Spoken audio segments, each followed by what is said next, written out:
Mga ka-Abengers, tara magluto na tayo ng tinolang manok at ito na nga meron tayong sangkap na luya, diba, na binalat-balatan ko. Nakita nyo naman napakakapal yata ng pagbabalat ko ng ating luya, diba, talaga naman po mas marami pa yata yung natanggal na balat kaysa sa naiwan, diba. And then syempre hiniwa-hiwa lang natin ito, diba, hindi naman ganon kanipis, hindi naman ganon kakapal kasi naalala ko darating yung apo ko, kaya kahit papano man lang yung ating sabaw ay hindi ganun kaanghang, di ba? Mapahigop ko man lang siya ng sabaw o kaya maiano sa kanin, di ba? Hindi maanghang yung kanyang kakainin. And then syempre pagkatapos nga yan yung ating sibuyas na binalatan lang natin, di ba?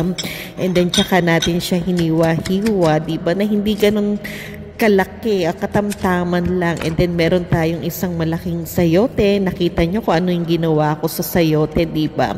Baga sa ano ay inano ko siya, tinanggalan natin ng dagta, di ba? Yan ang natutunan ko nung ako ay bata pa, kasi sabi nga, di ba, ng mga matatanda sa atin na kapag ikaw ay nagbabalat ng sayote, ganun lang ang gagawin mo para at least hindi dumikit sa katawan natin yung dagta, yung malagkit, di ba? Kaya ayun nga, kumbaga nakasanayan ko na rin yan. At eto na nga, Diyos ko po, napakatigas niyang sayote na yan, mga ka-Abengers ko. Kaya naman todo struggle ang lola nyo sa pagbabalat at paghihiwa nito. That at least na-carry naman, di ba, mga ka-Abengers? Nakita nyo ba yung pwersa ng kamay ko, di ba? And then syempre, pagkatapos nating i-prepare lahat, eto, konting mantika lang ang nilagay ko dahil sabi ko nga yung ating manok ay hindi ko tinanggalan ng balat.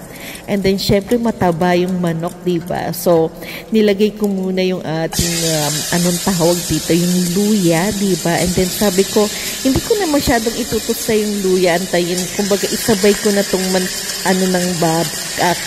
manok para kahit papano sabay na sila ng luya na medyo matusta, diba? Para kahit papano sa kuryente makatipid na lang. Oo, talaga naman po, diba? Alam nyo na napakamahal na ng kuryente ngayon, diba? Kaya naman po kahit papano sa ganitong paraan ay makakatipid tayo, diba, mga ka-Abengers ko. And then syempre ayan, naayos ko na, diba? Kumbaga sa ano, ayan, Diyos ko, naninikit pa nga, diba, mga ka-Abengers ko. Kaya talaga naman pong alaga sa paghahalo yung ating manok at saka yung ating luya, diba? And then sinundan na nga natin ito ng sibuyas, diba? Sinabay na rin natin sa pag-isa yung ating sibuyas, diba? Halo-halo lang naman din ang kailangan natin, diba, mga ka-Abengers ko? And then syempre haluan na rin natin ang pagmamahal yan, diba? Kaya naman po dinagdagan na natin siya ng bawang na kailangan yung mood natin pagka tayo nagluluto ay masaya. Kasi di ba pagka masaya ang pakiramdam, kumbaga yung bukal sa loob mo talagang lalabas na napakasarap nung ating luluto. Kasi kumbaga sa ano naaano yan, di ba? Kumbaga yung emosyon mo, di ba? Kailangan laging masaya lang. And then eto na nga, nagdagdag ako ng chicken cubes, di ba? Hinalo-halo lang natin at hayaan lang din natin na matunaw yung chicken cubes na yan, mga ka-Abengers ko. And then syempre eto, naglagay pa tayo ng patis, di ba? Nasa sa inyo na rin kung patis ba o asin ang inyong gagamiting pang-alat, di ba? Pero ako ay etong patis, di ba? Para kahit papano naman mahalo dun talaga sa ano ng manok, di ba? At ayan, tinakpan na natin. Hayaan lang natin ito medyo kumulo-kulo ng konti, di ba? Dahil sa konting patis na nilagay natin. At ayan, naninikit-nikit pa nga, di ba?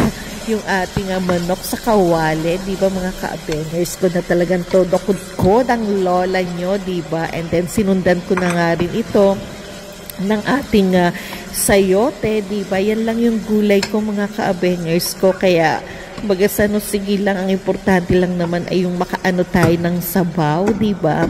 Kaya naman po ayan, tinakpan na lang muna natin, di ba? And then after few minutes, binuksan ko na rin, di ba? And then syempre lagyan na natin ito ng sabaw, mga ka-Abengers ko, nang sa gayon ay tuluyan na talagang lumambot yung ating manok, and then ganun din yung sayote, di ba? Kaya lang ito, syempre, hinahalo-halo ko pa, di ba? Na talaga naman po, pati paghalo ko ay talagang merong art pa, di ba? Madamdaming paghalo ang ginagawa na talagang, kumbaga, parang slow motion eh, di ba, mga ka-bangers ko?